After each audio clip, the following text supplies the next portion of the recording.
അവധി ദിവസങ്ങൾ കുടുംബത്തോടൊപ്പം ആഘോഷിക്കാൻ ഒരു സ്വപ്നയിടം തേടുകയാണോ? ഗ്രാമീണതയുടെ സൗന്ദര്യവും ആധുനിക സൗകര്യങ്ങളും ഒരുമിച്ച് ചേരുന്ന ആനമല ഹോം സ്റ്റേസിലേക്ക് സ്വാഗതം. തനത് കൈത്തറി വസ്ത്രങ്ങൾ നെയ്യുന്ന നെയ്ത്ത് കേന്ദ്രവും ഇവിടെ സന്ദർശിക്കാം. പ്രകൃതിയോടിണങ്ങി മനസ്സ് നിറഞ്ഞ് ആഘോഷിക്കാൻ ആനമല ഹോം സ്റ്റേസിലേക്ക് വരൂ. കൂടുതൽ വിവരങ്ങൾക്കായി വിളിക്കൂ 9035290919. കോയമ്പത്തൂർ മംഗളൂരു എക്സ്പ്രസ് ഇനി കൃത്യസമയത്ത് ഓടിയെത്തും. പാലക്കാട് ഷൊർണൂർ യാത്രാ ദുരിതത്തിന് ആശ്വാസം. ശബരി എക്സ്പ്രസ് സൂപ്പർ ഫാസ്റ്റ് ആയതോടെയാണ് സമയക്രമത്തിൽ മാറ്റം വന്നത്. കോയമ്പത്തൂർ മംഗളൂരു എക്സ്പ്രസ് ട്രെയിനിൽ പാലക്കാട് നിന്നും ഷൊർണൂരിലേക്കും കോഴിക്കോടേക്കും യാത്ര ചെയ്യുന്നവർക്ക് ഇനി സമയനഷ്ടമുണ്ടാകില്ല. ശബരി എക്സ്പ്രസ് സൂപ്പർഫാസ്റ്റ് ആയതോടെ മംഗളൂരു എക്സ്പ്രസ് കൃത്യസമയത്ത് പാലക്കാടും ഷൊർണൂരും എത്തിച്ചേരുന്ന പുതിയ സമയക്രമീകരണമാണ് യാത്രക്കാർക്ക് ആശ്വാസമാകുന്നത്. സമയമാറ്റം വരുത്തുന്നതിന് മുൻപ് കോയമ്പത്തൂരിൽ നിന്നും പുറപ്പെടുന്ന മംഗളൂരു എക്സ്പ്രസ് പാലക്കാട് നിന്നും ഷൊർണൂരിലേക്ക് എത്താൻ ഏകദേശം 2 മണിക്കൂറോളം എടുത്തിരുന്നു. രാവിലെ 7:55 മംഗളൂരു എക്സ്പ്രസ് കോയമ്പത്തൂരിൽ നിന്നും യാത്ര ആരംഭിക്കുക. 5 മിനിറ്റിന്റെ വ്യത്യാസത്തിൽ 8 മണിക്ക് ഹൈദരാബാദ് തിരുവനന്തപുരം ശബരി എക്സ്പ്രസും കോയമ്പത്തൂരിൽ നിന്നും പുറപ്പെടുന്ന രീതിയിലായിരുന്നു പഴയ സമയക്രമീകരണം.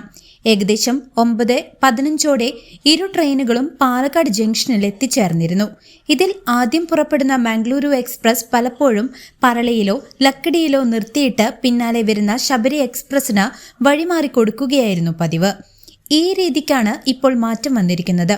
9:17 പാലക്കാട് എത്തിയിരുന്ന ശബരി എക്സ്പ്രസ് സൂപ്പർഫാസ്റ്റ് ആക്കിയതോടെ നിലവിൽ 10:12 പാലക്കാട് എത്തുക.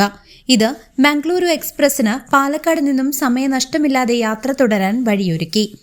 പഴയ സമയക്രമത്തിൽ പാലക്കാട് നിന്നും ഷൊർണൂരിലേക്ക് ബസ് മാർഗം 1 മണിക്കൂറിൽ എത്തുന്നത് ട്രെയിനിൽ 2 മണിക്കൂറോളം കാത്തിരിക്കേണ്ട ദുരിതമായിരുന്നു യാത്രക്കാർക്കുണ്ടായിരുന്നത്.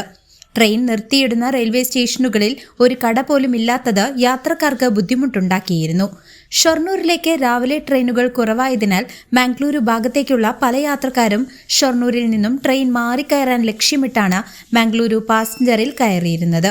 എന്നാൽ ട്രെയിൻ പിടിച്ചിടുന്നതോടെ ഇവർക്ക് കണക്ഷൻ ട്രെയിനുകൾ പലപ്പോഴും നഷ്ടപ്പെടുന്നത് പതിവായതിനെതിരെ നിരന്തരമായി പരാതികൾ ഉയർന്നിരുന്നു. പുതിയ സമയക്രമം ഇങ്ങനെ. പുതിയ സമയക്രമം അനുസരിച്ച് ശബരി എക്സ്പ്രസ് 10:12 പാലക്കാടെത്തും. തുടർന്ന് 10:41 ഒറ്റപ്പാലത്തും 11:21 വടക്കാഞ്ചേരിയിലും എത്തിച്ചേരും. 9:17 പാലക്കാട് എത്തേണ്ട ആലപ്പുഴ ധൻബാദ് എക്സ്പ്രസ് മിക്ക ദിവസങ്ങളിലും മണിക്കൂറുകൾ വൈകിയാണ് എത്തുന്നത് എന്നതും മംഗളൂരു എക്സ്പ്രസിലെ യാത്രക്കാർക്ക് ആശ്വാസമാണ്. അതേസമയം തിരുവനന്തപുരം ഭാഗത്തേക്ക് പോകേണ്ട യാത്രക്കാർക്ക് ശബരി സൂപ്പർഫാസ്റ്റ് എക്സ്പ്രസ് ആക്കി സമയം മാറ്റിയതോടെ ഈ സമയത്ത് മറ്റു ട്രെയിനുകൾ ഇല്ലാത്തതിനാൽ 1 മണിക്കൂറോളം പാലക്കാട് കാത്തു നിൽക്കേണ്ടി വരും. News desk CCV.